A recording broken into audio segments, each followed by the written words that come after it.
नमस्कार सभी को। मैं ज्योति बसु केंद्रीय विद्यालय फाजिलका से प्रशिक्षित स्नातक शिक्षक हिंदी आज आपके सामने रस विषय लेकर आ रहा हूँ जो कक्षा 10 से है।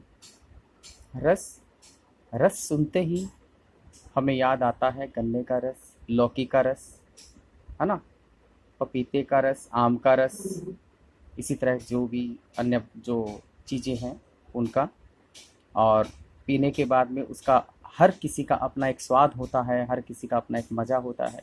लेकिन इसी रस को साहित्य में भी इस्तेमाल करा गया है, तो वो स्वाद से संबंधित जो रस होता है वो खाद्य पदार्थों से हो जाता है, और जो काव्य से संबंधित रस होता है वो यह काव्य रस है। तो काव्य रस यानी कि काव्य आनंद, रस का अर्थ हो गया काव्य आनंद। और परिभाषा क्या रहेगी कि काव्य को पढ़ने, सुनने और देखने से जो आनंद प्राप्त होता है उसे रस कहते हैं। जैसे कहा गया है आस्वाद आस्वाद्य त्वात् रसः, अर्थात काव्य से प्राप्त आस्वाद ही रस है। आचार्य शुक्ल ने कहा है जिस प्रकार आत्मा की मुक्तावस्था ज्ञान दशा कहलाती है, उसी प्रकार हृदय की मुक्तावस्था रस दशा कहलाती है। और आचार्य भर्त मुनि ने रस सूत्र भी दिया जो इस प्रकार है, विभावानुभावा व्यवचारी भावा संयोगा द्रस निष्पत्ति। एक बार पुनः सुनिए, विभावानुभावा व्यवचारी भावा संयोगा द्रस निष्पत्ति, अर्थात विभाव, अनुभाव और व्यवचारी भावों के संयोग से रस की निष्पत्ति होती है। अर्थात हम कह सकते हैं कि विभाव, अनुभाव और व्यवचारी भाव ये जब स्थायी भाव से मिलते हैं तो रस उत्पन्न होता है। अब बात करते हैं रस के अवयव। रस के 4 अवयव होते हैं। नंबर 1 स्थायी भाव, नंबर 2 व्यवचारी भाव या संचारी भाव या अस्थायी भाव, नंबर 3 विभाव, नंबर 4 अनुभाव, जो हम इस प्रकार देख सकते हैं, स्थायी भाव, व्यवचारी भाव, विभाव और अनुभाव। तो सबसे पहले हम बात करते हैं स्थायी भाव की। जैसे कि नाम से ही पता चलता है कि ये स्थायी होते हैं, मतलब हमेशा रहते हैं। तो हृदय में उठने वाले मनोविकारों को भाव कहते हैं। हृदय में उठने वाले मनोविकारों को भाव कहते हैं। और प्रत्येक व्यक्ति के हृदय में अनेक भाग सुषुप्त अवस्था में रहते हैं। सुषुप्त मतलब सोए रहते हैं, और जो परिस्थितियों के आने पर अभिव्यक्त हो जाते हैं। तो जो जैसी परिस्थिति आती है वैसे ही वो प्रकट हो जाते हैं। मतलब अगर उत्साह आया, है ना, जोश जागा, तो क्या होगा, वीर रस का संचार हो जाता है।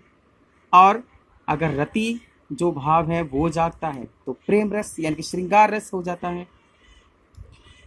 परिभाषा स्थायी भाव की, वे भाव जो एक बार उत्पन्न होने पर रस रूप में परिणत होकर रहते हैं, स्थायी भाव कहलाते हैं।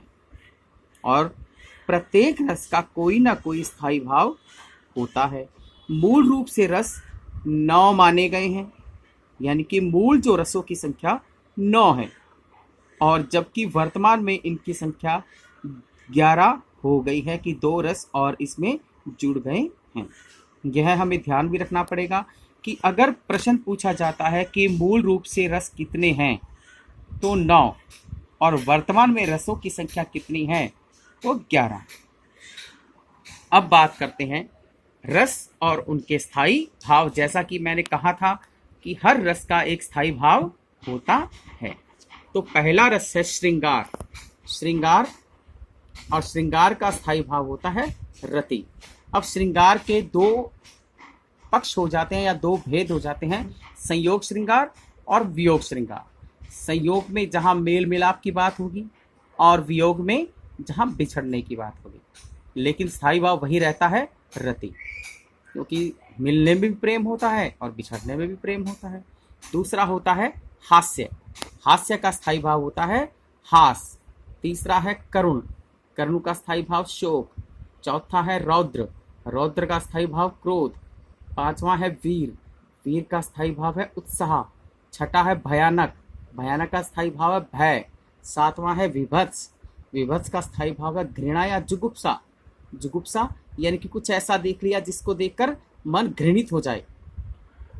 अद्भुत, अचरज यानी कि आश्चर्य। शांत, शम या निर्वेद, विरक्ति जिसको बोल देते हैं। भक्ति, भगवद रति यानी कि भगवान के प्रति प्रेम। वात्सल्य, संतान विषयकृति या वत्सल मतलब अपने बच्चों के प्रति प्रेम। तो एक बार इनका अर्थ फिर समझते हैं। रति यानी कि प्रेम, प्यार। हास यानी कि हंसी वाली कुछ बात हो। शोक यानी कि मन को दुख हो। क्रोध यानी कि गुस्सा आए, गुस्से का जो भाव है। उत्साह कि मन में जोश जगा, उत्साह जगा। भय, डर, घृणा या जुगुप्सा कि कुछ ऐसा देख लिया जिससे मन घृणित हो गया। अचरज और आश्चर्य यानी कि अचानक कुछ ऐसा देखा जिससे मन आश्चर्यचकित हो गया। शम या निर्वेद यानी कि विरक्ति। और भगवत रति, भगवान के प्रति प्रेम। संतान विषयकृति, संतान के प्रति प्रेम। फिर आगे है व्यभिचारी भाव या संचारी भाव या अस्थाई भाव। इसको व्यभिचारी भी बोलते हैं, संचारी भी बोलते हैं और अस्थाई भाव भी बोलते हैं। व्यभिचारी यानी कि व्यभिचार करने वाले, आए और गए। संचारी संचरण करते रहते हैं, आते जाते रहते हैं। अस्थाई ये स्थायी नहीं होते। तो वे लघु भाव जो भावों रूपी समुद्र में लहरों के समान उठते रहते हैं, जैसे लहरें होती हैं ना उठती रहती हैं, वैसे ये भाव क्या है, आए और गए, आए और गए। तो वे अस्थाई या व्यभिचारी भाव कहलाते हैं। ये स्थायी भावों के साथ संचरण करते रहते हैं, इसलिए इन्हें संचारी भाव भी कहा जाता है। ये स्थायी भावों के साथ उदय होकर रस दशा के बीच में या बीच में उत्पन्न होकर रस दशा के अंत तक या बीच में उत्पन्न होकर बीच में ही रह जाते हैं। मतलब उत्पन्न हुए, आगे चले, खत्म, उत्पन्न हुए, अंत तक साथ रहे, या बीच में आए और बीच में ही लुप्त हो गए, वो कहलाते हैं व्यभिचारी या संचारी। तो संचारी, व्यभिचारी या अस्थायी भावों की संख्या मानी गई है 33। कितनी मानी गई है? 33। 33 मानी गई है। हर्ष जो इस प्रकार है, हर्ष, गर्व, उत्सुकता, चपलता यानी कि स्थिर होकर नहीं बैठना, मद, नशा, उन्माद यानी कि पागलपन, व्रीड़ा यानी कि लज्जा, स्वप्न, अवहित या अवहिता, लज्जा आदि छिपाने का भाव, निद्रा, विबोध यानी कि जाग उठना, श्रम यानी कि थकावट, आलस्य यानी कि आलस, व्याधि, अपस्मार यानी कि मिर्गी रोग जैसी अवस्था, ग्लानि, जड़ता, मोह, मरण, दैन्य यानी कि अपने को हीन समझना, निर्वेद यानी कि विरक्ति, शंका, त्रास, आवेग, घबराहट, विषाद, दुख, चिंता, स्मृति, वितर्क, धृति यानी कि धीरज, मति यानी कि बुद्धि, अमर्ष असहनशीलता, असूया ईर्ष्या, उग्रता। ये 33 होते हैं अस्थायी भाव या व्यभिचारी भाव। अब हम बढ़ते हैं आगे। आगे बात आती है विभाव की। विभाव का अर्थ होता है कारण, हेतु या सामग्री। विभाव का अर्थ होता है कारण, हेतु या सामग्री।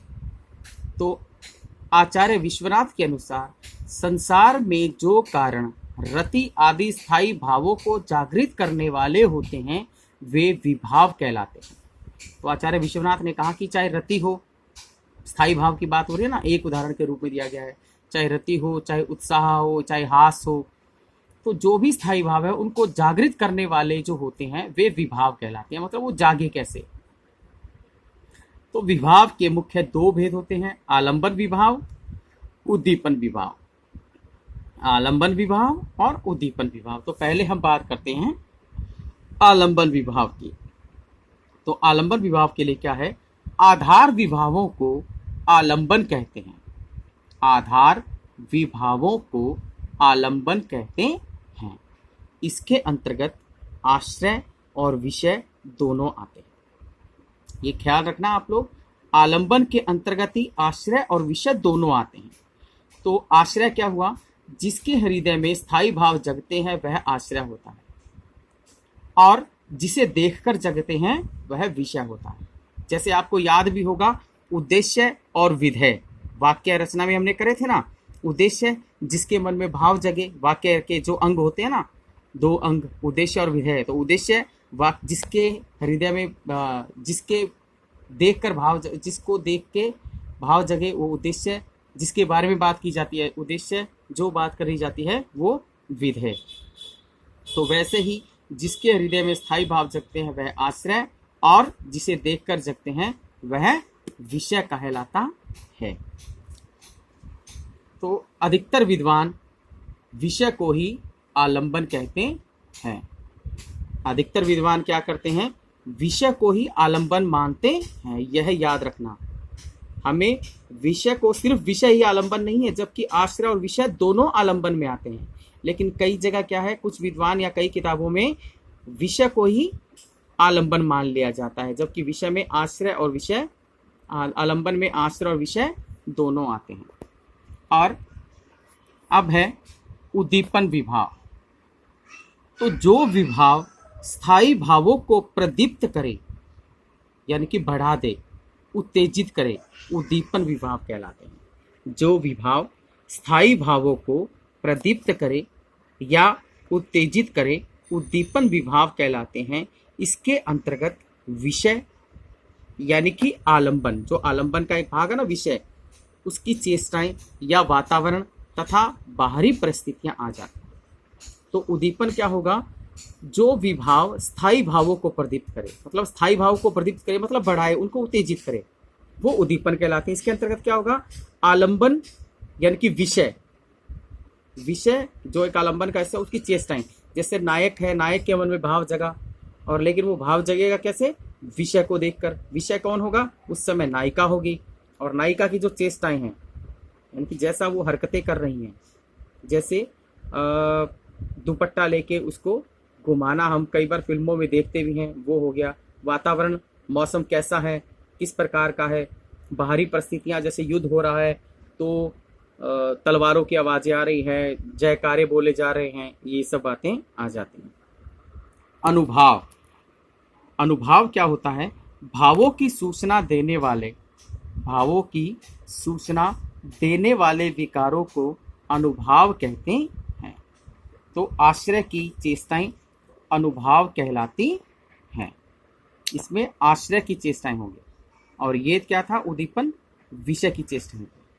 तो अनुभाव कहलाते हैं, वे भावों का अनुसरण करते हैं। अनुभाव चार प्रकार के होते हैं, कायिक यानी कि शारीरिक, वाचिक, सात्विक और आहार्य। अब हम इनके बारे में थोड़ा सा और जान लेते हैं। कायिक यानी कि शारीरिक, देह संबंधी अनुभाव जैसे कटाक्ष, आलिंगन, मुष्टिका प्रहार। कायिक या शारीरिक में क्या होगा, देह संबंधी अनुभाव जैसे कटाक्ष, आलिंगन, मुष्टिका प्रहार। वाचिक, वाणी संबंधी अनुभाव जैसे स्वगत कथन करना, स्वगत कथन करना, घोषणा करना, ललकारना, चुनौती देना, गीत गाना, आलाप करना आदि। ठीक है ना। वाचिक में क्या हो जाएगा, वाणी संबंधी अनुभव, स्वगत कथन करना, घोषणा करना, ललकारना, चुनौती देना, गीत गाना, आलाप करना आदि। सात्विक में क्या हो जाएगा, सत्व गुण से उत्पन्न, या अंतःकरण से प्रेरित अनुभाव सात्विक अनुभाव कहलाते हैं। यानी कि सत्वगुण से उत्पन्न या अंतःकरण से प्रेरित अनुभाव सात्विक अनुभाव कहलाते हैं। सत्वगुण यानी कि जो हमारे अंदर ही रहते हैं, ये प्राकृतिक या नैसर्गिक होते हैं। ये नैसर्गिक या प्राकृतिक होते हैं तथा हमें जन्म से ही प्राप्त होते हैं। मतलब ये सारे गुण हैं वो हमारे अंदर जन्म से ही होते हैं और इन पर आश्रय का कोई नियंत्रण भी नहीं होता और इन पर हमारा कोई नियंत्रण भी नहीं होता। सात्विक अनुभाव 8 होते हैं। नंबर 1 स्तंभ। स्तंभ मतलब जड़ हो जाना, कि कुछ खतरनाक देखा और स्तंभ हो गए, जड़ हो गए। अचानक दुख में भी कई हो जाते हैं, आश्चर्य से भी हो जाते हैं। स्वेद पसीना आना, रोमांच रोम खड़े होना। होता है ना कि कई बार कुछ ऐसी बात सुन ले रोहे रोहे खड़े हो जाते हैं, देशभक्ति से संबंधित कुछ सुन लिया तो रोम खड़े हो जाते हैं। स्वरभंग आवाज नहीं होना या आवाज का लड़खड़ाना। वेपथु कांपना, कि कुछ ऐसा देखकर कांपने लग जाते हैं। वैवरण्य रंग उड़ जाना। अश्रु आंसू आना। प्रलय मूर्छित हो जाना। और नंबर 4 जो भाग था वो हमारा था आहार्य वेशभूषा संबंधी। जैसे हास्य रस में हम बात करें तो जोकर की जो वेशभूषा है उसको देखकर भी हंसी आती है। और अगर कोई योद्धा है वो वीर युद्ध में जाने वाली उसने वेशभूषा धारण करी है तो अचानक मन में वीर रस का उत्साह होने लग जाता है। तो आज के लिए इतना ही। आगे जो रसों के बारे में विवरण है उसके साथ हम मिलेंगे। और आभार आपका, बहुत बहुत धन्यवाद। फिर मिलते हैं। धन्यवाद।